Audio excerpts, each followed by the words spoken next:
बिस्मिल्लाहिर्रहमानिर्रहीम। अस्सलाम वालेकुम वरहमतुल्लाहि वबरकातुहू। आज हम बात करेंगे हम अपने ईमान को कैसे बढ़ाएं, अपने ईमान को मजबूत कैसे करें। कभी कभी हमारी लाइफ में ऐसी परेशानियां आ जाती हैं जिससे हमारा ईमान थोड़ा डगमगा जाता है। हम दुआएं करते हैं, हमारी दुआएं कबूल नहीं होती हैं। अल्लाह ताला ऐसा क्यों हो रहा है, अल्लाह ताला ऐसा क्यों हो रहा है, जबकि हमें ऐसा नहीं करना चाहिए। और ये सिर्फ होता है हमारी ईमान की कमी की वजह से।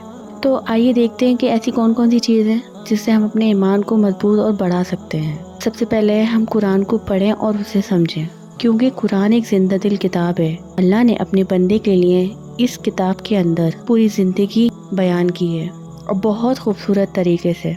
कुरान लिटरली हमसे बातें करता है। अगर हम इसको अच्छे से समझें, इसको माने, अच्छे से पढ़ें और अपनी लाइफ से म्यूज़िक को बिल्कुल कट कर दीजिए, क्योंकि कुरान का और म्यूज़िक का कोई साथ नहीं है। हम म्यूज़िक भी सुन रहे हैं और कुरान भी सुन रहे हैं और हम ये चाह रहे हैं कुरान से जो सुकून मिलता है वो मिले, तो वो कभी नहीं मिलेगा, क्योंकि म्यूज़िक हमारी लाइफ को और परेशान बना देता है और हमें डिप्रेशन में डाल देता है। म्यूज़िक ये एक अलग टॉपिक है कि म्यूज़िक हमारी लाइफ में क्या इफ़ेक्ट डालता है। इंशाल्लाह फिर कभी इस पर बात करेंगे। तो कुरान और म्यूज़िक का कोई साथ नहीं है, म्यूज़िक को अपनी लाइफ से बिल्कुल कट कर दें। फिर है हया। अल्लाह फरमाते हैं अलल हया वलल ईमान।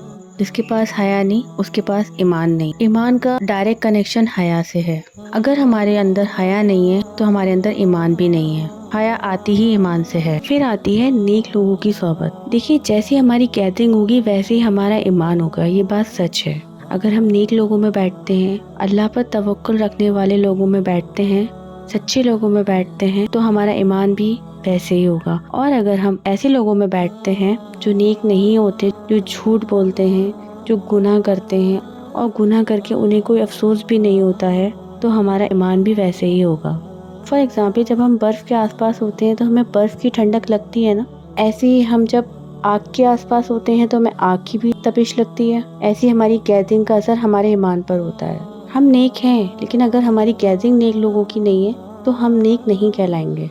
फिर जो अल्लाह ने काम बताए हैं वो करने ही हैं, जैसे नमाज, रोज़ा, अच्छे काम करें, नेक काम करें, अपने लिए बहुत सारी दुआएं करें नमाजों में, तहज्जुद में। अल्लाह ताला ईमान वाली ज़िंदगी के साथ साथ ईमान वाली मौत भी देना, ये सबसे प्यारी दुआ है। अल्लाह ताला मेरा ईमान बढ़ा दे, मेरा ईमान मजबूत कर दे, अल्लाह मेरा तवक्कुल बढ़ा दे। एक प्यारी सी दुआ ये है कि अल्लाह ताला जब तू मुझसे राज़ी हो तो मुझे इस दुनिया से उठा लियो। क्योंकि बहुत से लोग ऐसे होते हैं जो मुसलमान घर में तो पैदा होते हैं पर उनका खात्मा ईमान पर नहीं होता, और बहुत से लोग ऐसे होते हैं जो मुसलमान घर में पैदा नहीं होते पर उनका खात्मा ईमान पर हो जाता है। मुझे दुआओं में याद रखिएगा। अल्लाह हाफिज़।